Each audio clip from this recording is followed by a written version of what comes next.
السلام عليكم، مرحبا بكم معايا في فيديو جديد. اليوم غنحضروا خبز سائل دغيا كيوجد بلا كثرة دليك بلا اختمار المره الاولى والثانيه. دغيا كيوجد 3 دقائق 90. دغيا غتصايبيه احسن من انك تمشي تشري خبز ديال الزنقه.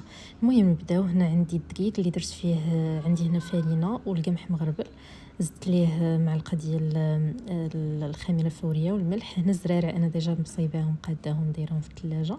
هنا عندي النافع، صانوج، زريعه الكتان، الكرويه، حب رشاد. نتوما ديروا الزرارع اللي عندكم اللي كتفضلوهم. هاد الايطاب كتبقى اختياريه، يعني ممكن تستغني عليهم، غير هما كيعطيو واحد اللذه واحد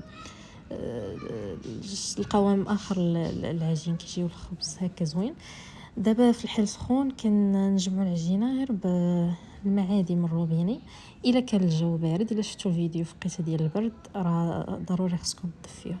الميزه ديال هاد العجينه السائله هي انه ما كنبقاوش ندلكوها، ما نيشان، غير كتخلط، كنخلطوها صافي. هنا بالنسبه للنخاله انا ديجا مغربلاها بوحدها. نسيت هنا، غير نسيت ما ضفتهاش في الاول، قربت نسالي ونتفكر انني ما درتش النخاله وضفتها. نتوما الا عندكم نخاله مغربله بوحدها راه يمكن لكم تضيفوها في البديه، في الاول ديروها. سينو الا عندكم دقيق القمح الكامل راه ديروه من الاول في البديه. انا غير حيت كنت نسيتها ضفتها في الاخر. صافي دو شكل العجين. وريتكم هنا القوام كيبقى خفيف بزاف، ضروري حيت هي اصلا عجينه سائله، ما غاديش نكوروها ولا شي حاجه. صافي نخليوها تختمر واحد 20 دقيقه. من بعد انا خديت ليمون اللي غادي ندير فيهم العجين ديالي. اهم حاجه ندهنوهم مزيان مزيان، حيت الخميره كيف ما عفوا، حيت العجينه كيف ما كتشوفوا جاريه بزاف. الا ما دهناش الطاوات ديالنا تلتصق لينا، يعني باش نتفاداو داك الالتصاق. هنا دهنت بزيت الزيتون. وانتوما راه الا بغيتو ديروا بابي كويسون راه ممكن انكم ديروه. هنا انا فضلت غير ندهنها غير بزيت الزيتون باش نبقاو في اطار كل ما هو صحي طبعا. صافي هنا العجينه ديالي مورا ما اختمرت نقسمها على جوج طاوات. هذه الطاوه الاولى صافي نتوما عينكم ميزانكم، بغيتو تغلظوها بحال هنا هذه درتها غليظه، بغيتو الخبز يجيكم شويه غليظ يعني فيه البابه، كتفضلوا البابه راكم تقرصوا ديك الساعه عينكم ميزانكم، ما تبان لكم يبان لكم العبار. بغيتوها رقيقه راك تخليوها رقيقه، نتوما اللي كتحكموا في الحجم. يمكن لكم من غير الطريقه، يعني بغيتو ديروها هكا في طاوات راه ممكن، ما بغيتوش ديروها بحال هكا في طاوات ديروا خبيزات صغيورين راه ممكن تبقاو تهزوا بحال هكا بالمعلقه وتحطوا في الطاوات، من بعد تقادوا دوك الكريسات ديالكم.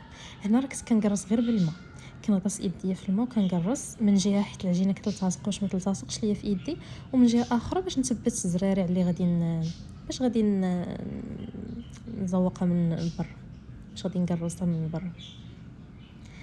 صافي هنا خديت الطاوه الثانيه.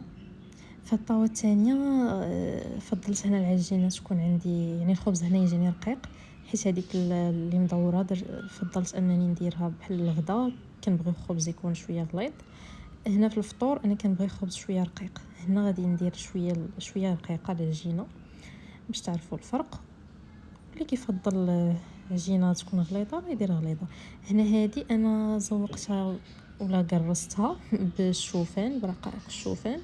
نتوما يمكن لكم ديروا اللي تفضلوا، يمكن لكم ديروا الزرارع، زريعه الكتان، بذور الشمس، الزرارع كاع اللي كتفضلوا ممكن تقرصوا بهم. ممكن تقرصوا بالسميده، بالفينو، بالنخاله، باي حاجه اللي كتفضلوا اللي متوفر عندكم.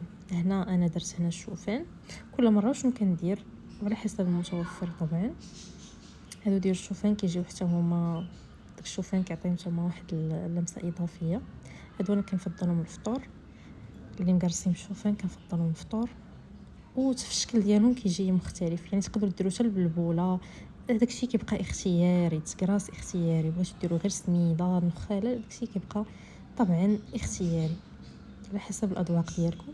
هذه الثانيه زينتها بالبافو، كيف ما قلت راه داكشي كيبقى اختياري، حتى البافو كيعطي واحد اللمسه اضافيه، وكيجي الشكل ديالهم واحد المنظر رائع، خصوصا مع اللمسه ديال البافو من الفوق والزرارع من الداخل، يعني كيجي هذاك الخبز شهي جدا.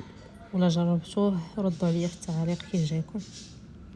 صافي دابا غادي نخليهم يختمروا. هو الشكل من ما درناهم بالبافو. دابا فاش طابوا لينا هذا هو الشكل النهائي. كيف ما كتشوفوا راه الخبز كيجي، هذه اللي خليناه غليظه راه شفتوا كيجات مفشفشه، هذه اللي رقيقه حتى هي راه كيطيب بلا مجهود بلا تماره. دغيا كتحضريه وانت واقفه كتصايبي الغدا ولا شي حاجه، احسن انك تاكلي خبز مصايبه على يديك، خبز في الدار، ما غادي تدلكيه، ما غادي تكوريه، ما تقرصيه، صافي غادي تعجني ديري غير بانيو تخلطي ومن بعد ديريه في طاوه وهانتي حضرتي الخبز. شوفوا كي جا مفشفش والمنظر ديالو رائع. نتمنى يكون عجبكم هذا الفيديو، ولا عجبكم ما تبخلوش عليا بجيم وشي تعليق وشي ابوني، وتابوناو حتى في الباج انستا ديالي الى عجبكم الفيديو طبعا. وشكرا للتعليق ديالكم، وكنتمنى الفيديو يكون عجبكم وبصحه والراحه.